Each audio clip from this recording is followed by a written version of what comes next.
Good morning and welcome. So glad to be here with you again. My name is Reverend Coleen, and on behalf of Brother T and Reverend Claudia, we would like to thank you for being here at True Thought with us. So welcome, and I hope you enjoy the message of the seed. So what is the seed? The seed are our beliefs, our thoughts, our perceptions, our judgments. These seeds have been planted throughout our lifetimes. And we carry them and we hold on to them and we believe that what these are is the truth. But before we get started in our talk, let's go into a brief moment of meditation. Have you close your eyes with me, silence, bringing your awareness to your heart space. Expanding, opening your heart to the love of God, to the presence of your awareness around you. Asking to be self-emptied and God-filled, so that the words that you hear resonate with you, in, through, and around you as you. So as the seeds are planted with love, care, compassion, excitement, and forgiveness, may this teaching and blessing carry you throughout your day and onto the following days above and below, and each day forward. Thank you, and so it is. Thank you. So the seed, when I said has been planted, it's been planted by many people from the moment we were born. You could even say from the beginning of time, from generation to generation. These seeds are beliefs. These seeds are family traditions. These beliefs have come from our parents, our grandparents, our family, our friends, even government, churches, and our schools, TV, movies. We have been inundated by so many beliefs and so many thoughts. And we carry these and we take these seeds and these beliefs and we nourish them. And how do we nourish them? Well, we nourish them with our stories. We nourish them with how we perceive a belief. So a belief would be something, I found this one very, very interesting. I heard this a while back. It says, "Mom, why do we cut the ends off of our ham?" And the mother goes, "I don't know. That's what my mother did." And so they go, "Well, let's go ask Grandma." So they go and ask Grandma, "Grandma, why do you cut the ends off the ham?" And she said, "Well, because my mom did it because they had too small of a pan. We had to have the ham fit into the pan." So there was a belief that carried on and no one knew why. I just thought that was so interesting because we carry this believing that that's what it should be because we were taught it. And now a lot of beliefs were meant to be for our good, like family traditions, a Sunday dinner. Every Sunday we used to have a dinner with your family. Regardless of what you do, you were there. And that was a value, something that I cherished every Sunday, knowing I was sitting with my family enjoying dinner. Now, granted, with 8 kids, it was chaos, but it was still wonderful. It was a belief I love to have carried on. Not all beliefs continue, though. We have choice, and if a belief does not resonate with you, we have a choice. God gave us free will, and how grateful we are for that. One day when I was much younger, before I even was able to vote, I said to my father, I said, "Dad," I said, "what are we?" And he goes, "We're Democrat, and don't you forget it." And I'm thinking, oh, I go, "What's the difference?" And he said, "Democrats are for the poor and the Republicans are for the rich." I thought, oh, and I thought to myself, well, it must be poor then. So I had the belief that I was a Democrat and I was poor. And I thought, wow. So I carried that belief and I nourished that belief. Well, I can't do that because I'm poor. I don't have any money or this or that. But as time went on, that belief did not resonate with me of being poor or picking the candidate of who I believe to choose for our next president. So I did my own research. And because God gave me free will, I was able to make my choice under my circumstances and my research. So I got to choose for my reasons. And that was a belief. My dad meant well intentions. Of course, there are some beliefs that weren't in good intentions. And these are anything from you're not worthy, you'll never amount to anything. You know, the low vibrational words that someone had said to us or we heard. And we carried these on. We nourished these seeds. We nourished these beliefs. We put judgments against them. We perceived them as that whose we truly are. But that is not who we are. Who we truly are God's children. We are made from love, by love, for love. That is who we are. Love. So another belief that I grew up with, as a child, I wasn't afraid of heights. But as I got older, somewhere this seed got anchored and I watered it and I nourished this belief of fear of heights. Someone would say, let's go somewhere. Nope, can't go, afraid of heights. Not going to do it, afraid of heights. I got to miss out on a lot of fun adventures. So my story of how I was able to release this fear of heights.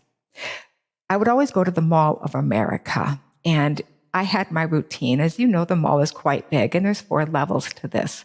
I would always go on the 3rd level, and straight ahead of me was the atrium. And if you looked at the atrium, you'd either look up or down, and anyone who's a fear of heights would not venture toward the railing. So I always went toward the right and always was safe near the storefronts.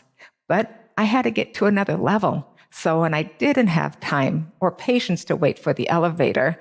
So I had to take the escalators. Well, that was a challenge. One day my kids are with me, and of course they're trying to be funny, and they knew Mom's afraid of heights. So I would get on that escalator and I would have a death grip, holding on for dear life, looking up, not looking down, won't look down, didn't move my body, just totally tense in fear. And my kids would be like, Mom, look over here. Mom, look over there. And I'd be like, shut up, leave me alone. And I'd get off and I'd shake that energy off and went about my day. Well, that was one. Another one was we went to an amusement park. And in this amusement park was this certain ride. This ride was called the Power Tower. Now, there was 2 parts to this ride. One, you were catapulted straight up and you were brought down real slow, or you were brought up real slow and dropped like a sack of potatoes. Now, my fun-loving family wanted to do the latter part of it. They wanted to go up real slow and get dropped. I thought, okay, I'm a big girl. I can do this. So I get on there, holding on for dear life, keeping my eyes closed and try to open up just real slightly to look about and just held. We get to the top and my husband's to the left of me and he's saying, honey, isn't this beautiful? Isn't this nice? And I'm looking out, yes, this is. And within that second, I think he was doing that to take my mind off what was going to happen, which I knew what was going to happen. All of a sudden, I felt like I heard a pin come out. My heart is racing. And all of a sudden I felt a jerk and we're getting dropped. And my husband screams out, we're going to die. And I'm screaming, shut up. I'm in total fear. Oh my gosh, I'm even feeling the adrenaline now. And as we come to the bottom, we get done. My husband's laughing, my kids are laughing. And I looked over at him. I said a few choice words and he never scared me again. So that was 2 of my experiences. Around that time, there was a documentary show that came out. It was about the laws of attraction. And it was called The Secret. I'm sure you remembered that one. If you haven't, check it out. It's pretty good. So in there was these 3 laws, but only one law resonated with me. And that is what you think about, you bring about. And she was saying that you can manifest anything in your life. You can manifest the perfect parking spot. And to this day, I still do get pretty good parking spots. And I thought to myself, well, if you can manifest this belief in my life that I nourished throughout my total adulthood, I can undo this. I can remove this fear from me. So I started practicing diligently. I'm not afraid of heights. Heights do not frighten me. I'm not going to die if I look over a ledge with a railing. I would continuously do this. It's quite a bit of time has gone by, and I went back to the mall. And this time I didn't go to the right. I went straight ahead. I heard a lot of commotion going on. It's like, well, what was going on? I was intrigued. I wanted to know. I get there. I put my hands on this big silver round cold railing, and I'm looking over, and I'm doing this, not even paying attention. I go, oh my gosh. And that adrenaline came through me. I'm like, no, gal, power of thought. Thoughts are things, and that's one of our true thought principles. Thoughts are things. I'm not going to create this, a fear. I said to myself, I'm not afraid of heights. I'm good. I'm not going to fall. So I wanted to test it. So I went over to the escalators. I get on the escalators and I'm going down because I'm on the 3rd level. And I'm holding on, but not a death grip, just holding on. And I'm being aware. I'm being present. I'm being mindful. And mindful is just paying attention to where your thoughts are, where your mind is. So I was being very mindful at that time. And I'm looking straight ahead and my eyes are moving. I'm looking around. My heart is beating, but my head's not moving, just my eyes. I thought, I get off, I shake it off, and I thought, wow, that was amazing. I'm not afraid of heights. So that was really exciting to me. So with that, because when a belief is a vibration, and that's what it is, a behavior is a vibration, a belief is a vibration, a word is a vibration. So that's where I'm going to come to love and fear.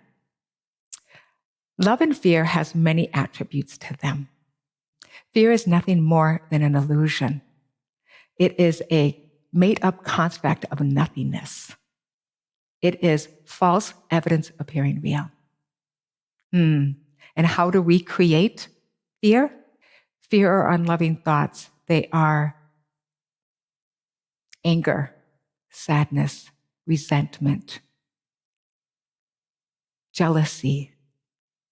There are many words to fear, and there's many attributes, and each one of those words have a vibration. And we have a choice when we use this word. Do we want to use the word of love or we want to use the word of fear in our stories? So if fear has all these attributes and we use this words in many ways, I'm fear of heights. I'm afraid of heights.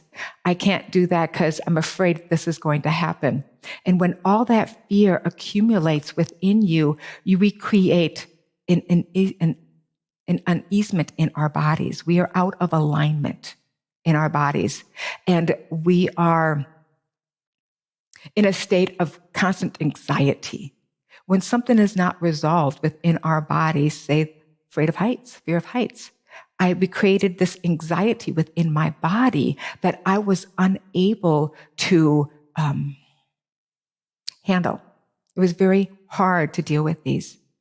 But when I used loving words, loving thoughts, like the word love, and if it has an energy, if fear has a low vibrational energy to it, and we know this when we say the words, even me saying the words now, I can feel the unlovingness of saying these words. And imagine when we say these words just to ourselves, what it does to us. Imagine when we use these words towards somebody else. It's very heartbreaking. Then we have the word love. I love the word love. Love has many attributes. For instance, love is God, and God is love. So when you say, I love you, you're saying you're loving the other person as a God energy because that's who they are. They're God's children. Love. So they have harmony, peace, and joy, laughter, forgiveness, non-judgment. These are a lot of love attributes, a lot of feelings to them. And this vibration goes out. Every time we say it, we feel it. So when we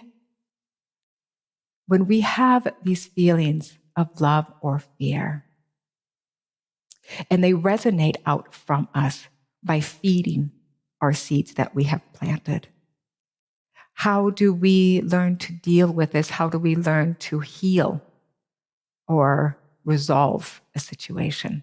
So let's say for a car, we're driving in the car and someone cuts you off. And the first thing you're going to do is, of course, any human, being the ego consciousness that it is going to react in anger or perception, judgment. How could that person cut me off? So you're angry. So you have a choice. Are you going to respond in love or fear? But to bring yourself into that awareness, and if our words, our actions, our thoughts all have a vibration attached to them, how do we heal in that moment of looking at that in a different way, a different perception? You may think, when have I done that to somebody? When have I cut somebody off unconsciously? Different way of looking at that, because this is a reflective consciousness, a reflective world. So when we put our attention into this pool of awareness, which is our consciousness, we're feeding that. We're feeding that seed that we planted and anchoring in and believing everything that we're told us or what we're saying. Another way of looking at that is not taking it personal.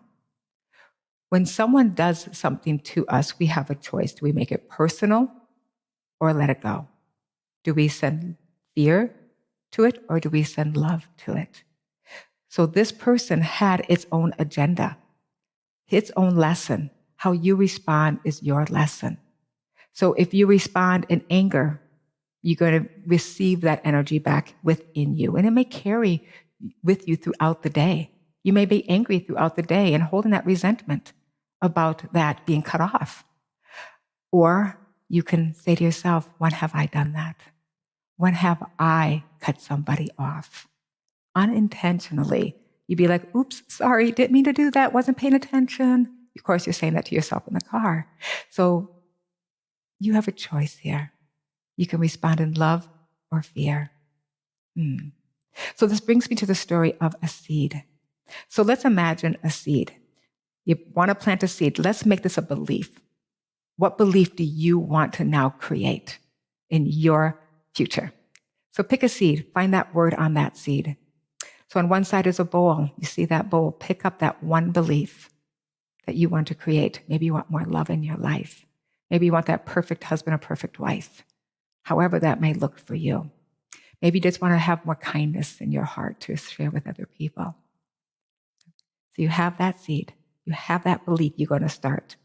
On this side is a still, cool pool of water. This represents your awareness, your consciousness. You're going to take that seed and you're going to drop it into that pool of awareness. And you're going to see the ripples going out. These are your thoughts. These are your perceptions. These are your words and your judgments toward that new belief. And as that belief goes out, they're going out to the universe. And what happens? They come back. Because what goes out must come back. So whatever energy you put on that seed, that belief is going to come back to you in the same energy as went out. Just as the car. You got cut off. Maybe somewhere in your past you did cut someone off. You just received that energy back to you. Healing is all the removal of fear. That's all it is. It is the removal of fear. So by making a new choice, making a new perception of how you see that, we can't be a victim of the world from our own thoughts, our own creations. A lot of times we don't intentionally mean to do these. We truly don't. but they have been planted within us for so long. They're so deep and so wide that we don't realize we're even doing this. So how do we heal? How do we bring more love into our lives? How do we bring more healing into our lives? Well, if healing is the removal of fear, just move away from fear and into love. Go within. And in that moment of being mindful, being aware of where you are at that time, being mindful, being present, you go within to the holy instant and you say, are you there? Are you there? And then ask the question, what is my lesson in this? What do I need to know? How do I forgive? And then you wait. And to be like, oh, yes, just to forgive. I remember doing that before, didn't mean to. So how you respond is a healing lesson in itself. All healing starts with you, me. And because our words, our thoughts, our judgments have a vibration to them, what goes out will come back. So why not plant the seed of love, the seed of kindness, the seed of forgiving? And forgiveness starts with you. Forgiving ourselves with the perception that we have on the other selves and on ourselves. Because it's basically a perception. We see it as love or fear. And really, what I have come to learn and know in this teaching, that everything starts with you and me, and how we see things. So let me ask you, what do you want to experience in this moment now? How would you like to experience life? With joy, with excitement, with forgiveness at every turn of your life? Because that's a vibration that goes out. If it's going out, you're forgiving yourself. And when you heal yourself, you're healing others. When you forgive yourself and the person for the perception you put on them, we're all being healed. I'd like to give you an illustration of what it means to add to a collective consciousness. So let's use, since we've been using the fear of heights, let's use that belief, that seed that has been planted. So we have that seed, that belief in the pool of awareness. And each time we add to our story through a judgment or a perception or our words or our thoughts or our gestures, anything, we add to that. And how do we add to that? We are watering and nourishing this belief. We are anchoring and in deeper within ourselves. And it looks like this. So imagine it is called the web of awareness. So we have the seed. And from the seed, each time I say a word, I'm afraid of heights. It's a web. I'm creating another extension to the pool of consciousness, to the pool of awareness. And each time I add more to that, it's created more. And then all of a sudden, these all get intertwined like a web. And it gets stronger and deeper, into the point where we create anxiety. So we have all these stories that we created just two. Now, because we are a collective consciousness, everybody else who are afraid of heights, we're adding to their story, and they're adding to our story. And that's why when someone says, I'm afraid of heights, you get that surge in your body, because you know exactly what they're talking about, because we're connected through that web of awareness. So think about that. Next time we add to our stories, I'm afraid of, I can't, someone did this to me, someone did that to me, or I did this to somebody. You're watering, you're anchoring, you're feeding more into that pool of awareness, into the pool of consciousness. Now, we truly don't intentionally mean to do this. We're just acting like regular humans. That's who we are. I love what Dr. Wayne Dyer said. He said, we're spiritual beings having a physical experience in a human body. I love that, because we really are. Kind of takes us off the hook a little bit, because we are spiritual beings.